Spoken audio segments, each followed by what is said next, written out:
Hello students, आप सभी का स्वागत है।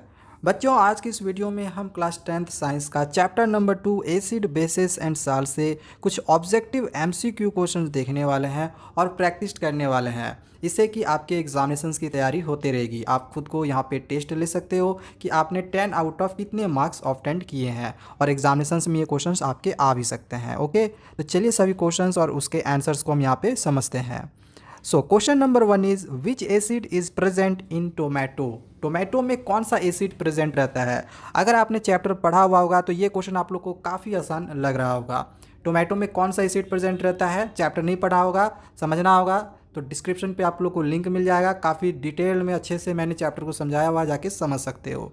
तो इसमें ऑप्शंस दिए गए हैं citric acid, oxalic acid, lactic acid और HCl। अब आप जवाब दो, नहीं आ रहा है पॉज करके जवाब दो, कौन सा आ रहा है अच्छे से समझ लो और सोच विचार करके जवाब देना, ठीक है। और आंसर चाहो तो आप कमेंट में कर सकते हो। तो देखो यहाँ पे फर्स्ट ऑप्शन दिया गया है साइट्रिक एसिड। तो साइट्रिक एसिड देखा जाता है अमूमन जो होता है वो खट्टे पदार्थों में होता है, तो टोमेटो तो खट्टा होता है नहीं, तो इस वजह से साइट्रिक एसिड नहीं होगा। जैसे साइट्रिक एसिड पाया जाता है लेमन या फिर ऑरेंजेस में। इसके बाद बी ऑप्शन दिया गया है ऑक्जेलिक एसिड। तो टोमेटो में ऑक्जेलिक एसिड पाया जाता है, ये बिल्कुल राइट आंसर होगा ऑप्शन नंबर बी।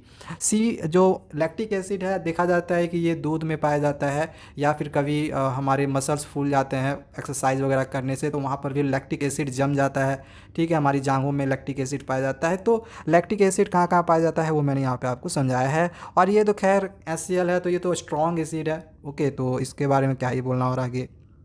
चलो आगे देखते हैं। क्वेश्चन नंबर 2 देखो, इसमें क्वेश्चन पूछा गया है कि विच acid is a strong acid in the following. यहाँ पे कुछ एसिड्स के नाम दिए गए हैं, इनका पीएच मान भी दिया गया है और हमें बताना है कि इसमें से कौन सा स्ट्रॉन्ग एसिड है।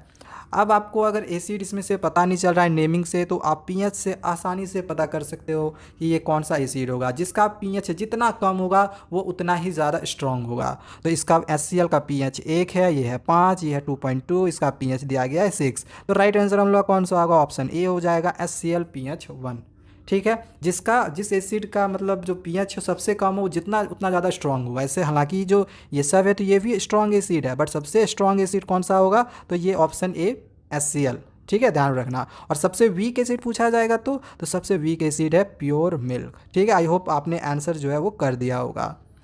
चलो नेक्स्ट आगे देखते हैं क्वेश्चन नंबर 3 को। इसमें पूछा गया है कि लैक्टिक एसिड किस में प्रेजेंट रहता है। क्वेश्चन नंबर 1 में अभी मैंने आप लोगों को समझाया था और बताया था लैक्टिक एसिड किस में प्रेजेंट रहता है। ऑरेंज किस में प्रेजेंट होता है, कौन सा एसिड में? ऑरेंज किस में प्रेजेंट होता है? अभी मैंने आप लोगों को बताया साइट्रिक एसिड में टी दिया गया है, कर्ड दिया गया है। कर्ड में मैंने आप लोगों को बताया था कि लैक्टिक एसिड प्रेजेंट रहता है, तो राइट आंसर हम लोग क्या हो जाएगा? कर्ड। और देखो टी दिया है, टी तो खैर एसिड ही नहीं है, उसमें खट्टा है कहाँ, ठीक है। इसके बाद विनेगर दिया गया है, तो ऑप्शन हम लोग का राइट आंसर कौन सा होगा? Option number C, curd. Next आगे देखते हैं क्वेश्चन नंबर 4 को। तो इसके आंसर को भी आप कमेंट कर अगर आ रहा होगा तो दिया गया है कि farmers neutralize the effect of acidity on soil by adding. जो फार्मर होते हैं अपने खेतों में उनके खेतों में जो होता है एसिड लग जाता है सॉइल्स में, मिट्टी वगैरह में, तो उसको हटाने के लिए मतलब उसको न्यूट्रलाइज करने के लिए वो क्या ऐड करेंगे। तो इसमें देखो ऑप्शन दिया गया है slaked lime, gypsum, caustic soda या फिर बेकिंग सोडा। अगर आप इसमें देखो तो ये जो जिप्सम है ये कंपाउंड है, ये भी एक कंपाउंड है, ये भी एक कंपाउंड है। जो हम लोग का बेस है वो क्या है? Slaked lime. So right answer is slaked lime. इन सब का हमने प्रिपरेशन जो है देखा था सॉल्ट से, किस प्रकार से इन सब कंपाउंड्स के जो होते हैं वो प्रिपरेशंस होते हैं, ठीक है। सबसे लास्ट में हमने देखा था वीडियो में। ओके चलो, राइट आंसर ऑप्शन ए होगा। तो नेक्स्ट आए क्वेश्चन नंबर 5 दिया गया है which of the following are present in a dilute aqueous solution of hydrochloric acid. एक डाइल्यूट एक्वस सॉल्यूशन दिया गया है, तो इस डाइल्यूट एक्वस सॉल्यूशन में हाइड्रोक्लोरिक एसिड में इसमें से कौन सा प्रेजेंट रहता है? हाइड्रोक्लोरिक एसिड में से इसमें से कौन सा प्रेजेंट रहता है अगर हाइड्रोक्लोरिक एसिड इस सॉल्यूशन में डाला जाता है तो, ठीक है।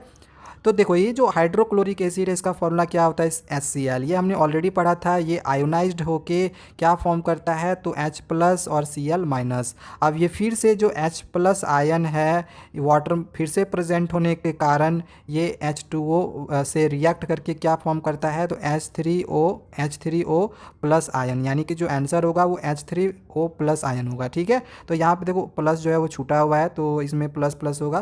तो जो हम लोग का आंसर आ रहा है वही ए वाला आ रहा है, H3O प्लस, फिर प्लस में Cl माइनस आयन। तो ये हम लोग का राइट आंसर होगा, बाकी ये सब होगा नहीं, ठीक है। चलो आगे देखते हैं क्वेश्चन नंबर 6 को। 6 नंबर पूछा गया है कि ये जो एक कंपाउंड है, तो इस कंपाउंड में जो वाटर मॉलिक्यूल है वो क्या कहलाएगा। तो हमेशा याद रखना कि पॉइंट के मतलब डॉट इस तरह से लगा हुआ रहेगा, ठीक है। तो डॉट के बाद अगर कुछ भी यहाँ पे वाटर ऐड होता है, कितना भी वाटर हो, 5 हो, 2 हो, 3 हो, हाफ हो, तो वो हमेशा एक वाटर ऑफ क्रिस्टलाइजेशन होता है, ठीक है। तो ये हम लोग का राइट आंसर होगा और ये हमने ऑलरेडी पढ़ रखा है। चलो आगे देखते हैं क्वेश्चन नंबर 7 को। 7 नंबर पूछा गया है which of the following salts does not contain water of crystallisation.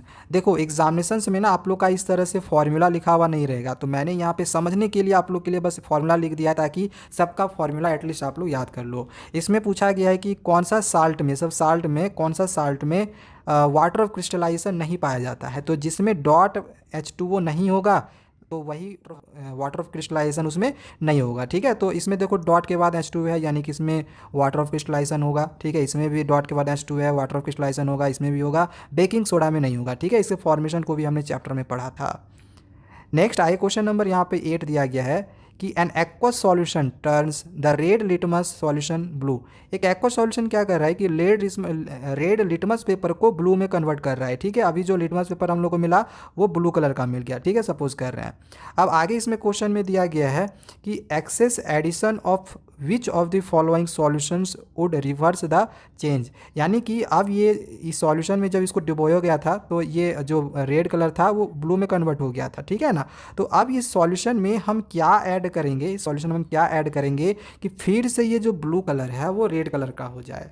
तो बेकिंग पाउडर ऐड करेंगे कि लाइम ऐड करेंगे कि अमोनियम हाइड्रोक्साइड सॉल्यूशन ऐड करेंगे या फिर हाइड्रोक्लोरिक एसिड। तो रेड करने के लिए हम क्या ऐड करेंगे, साल्ट, कोई कंपाउंड या फिर एसिड। तो ऑब्वियसली एसिड ऐड करेंगे। एसिड क्या करता है, ब्लू लिटमस पेपर को रेड में कन्वर्ट कर देता है। तो हम इस पर क्या करेंगे, एसिड ऐड कर देंगे। जब एसिड ऐड हो जाएगा और एसिड बेस से ज़्यादा हो जाएगा तो ये जो फिर से ब्लू कलर का है वो फिर से रेड कलर में कन्वर्ट हो जाएगा। सो राइट आंसर क्या होगा हम लोग का, option number D, hydrochloric acid. Okay, चलो आगे देखते हैं क्वेश्चन 9 को। 9 नंबर में पूछा गया है the image shows the pH values of 4 solutions of A on A pH scale. यहाँ पे 4 सॉल्यूशंस दिए गए हैं ABCD करके और यहाँ पे एक pH स्केल लिया गया है।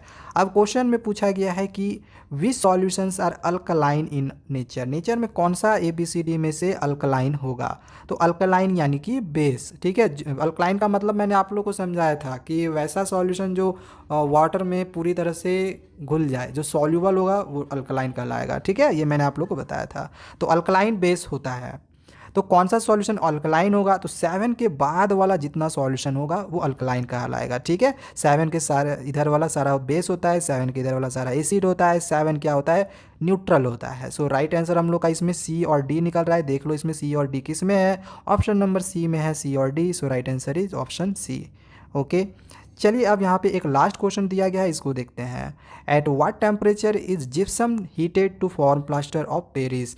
जिप्सम को कितना टेम्परेचर में हीट किया जाता है कि वो प्लास्टर ऑफ पेरिस बनता है, ठीक है। ऊपर मैंने यहाँ पे जिप्सम का जो फॉर्मूला है वो भी लिख दिया था, CuSO4 × 2H2O। यहाँ पे हमने कहीं लिखा था, ठीक है। जिप्सम का देखो यहाँ पे हमने फॉर्मूला भी लिखा है। तो ये सब सारा फॉर्मूला आप लोग याद कर ले, ठीक है। ये आपके बहुत काम आने वाला है।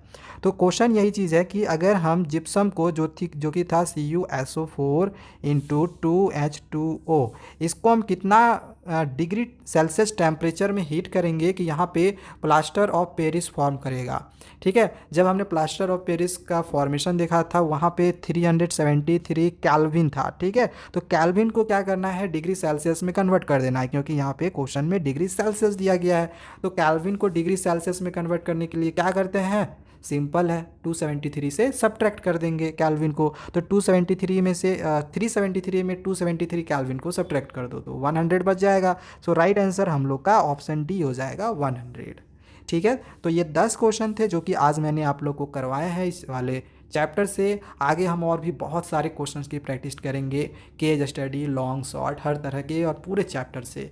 तो एग्जामिनेशंस की तैयारी अगर आपको अच्छे से करनी है तो चैनल को सब्सक्राइब करके आप जरूर रखें। Thank you, bye bye.